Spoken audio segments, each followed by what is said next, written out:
Betrayal's a trip. You can never really prepare yourself for being betrayed by somebody that you respect or love or care about or have some kind of deep connection with. Betrayal is defined as the act of violating a trusted bond, confidence, or loyalty. This is what happens when somebody breaks a promise to you, or maybe they are disloyal or inauthentic. Maybe they break your confidence.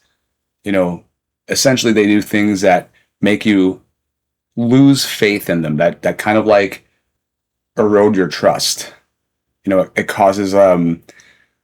It causes harm to your connection with this person, to your own psyche, to your moral standing, right? Your morality, your ethics, your emotions, your sense of self, they all become up for debate when you get betrayed. It just depends on how bad the betrayal is and how deeply you let it affect you.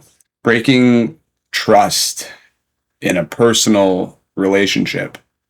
And that's what I'm talking about here. You can do that in romantic relationships or professional relationships, right? But I'm talking specifically in a personal relationship, the breakdown of a friendship or a family dynamic. It's really hard to imagine that it could even happen in particular instances.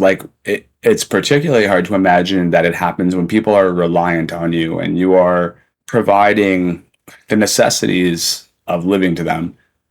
And it's hard to imagine that they could turn on you like a rabid animal and just become so venomous. I don't think it's an easy concept for a lot of people to grasp, because I don't think a lot of people probably make that many super close bonds anymore. People don't have that connection. And honestly, not that many people get betrayed by people that are really close to them. These are severe breaches of trust. These cause betrayal trauma. Okay, that happens because you're going through intense distress due to this violation. It's causing you shock, and clearly that will leave lasting repercussions in your life. It's going to have an impact on things like your mental health and your self-esteem. And I've talked about that. I have thought about how my lack of self-esteem or my extremely low self-esteem has caused me to basically fail in life, to flounder, to second guess everything that I do. I mean, in the end, I ended up cheating myself out of a good life because I let other people's betrayal and poor treatment of me cause trauma that made me feel like I wasn't good enough for the things that I deserved. And my life it's pretty well run through. I'm not a young man. I don't have time to make up for all that lost time. That's the irony. I don't have time to make up for time.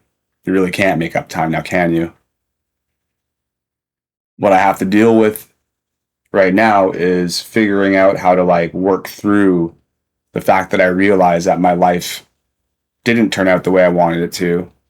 The fact that I was betrayed by people that I trust, that it caused me to lose faith not only in them, but in humanity at large and in myself. It caused me to lose faith in my own self-worth. Betrayal, it is a powerful, powerful, traumatic act. I don't think we talk about it enough. I think this is one of those things that sort of gets swept under the rug. But the lasting damage that betrayal can cause is maybe almost unmeasurable. You don't know how much it impacts your life until your life's over. So by the time you found out how much being treated or mistreated, we'll say, how much damage it caused you in the long run, I mean, it's too late. You can't go back and make up for anything, right? No do-overs.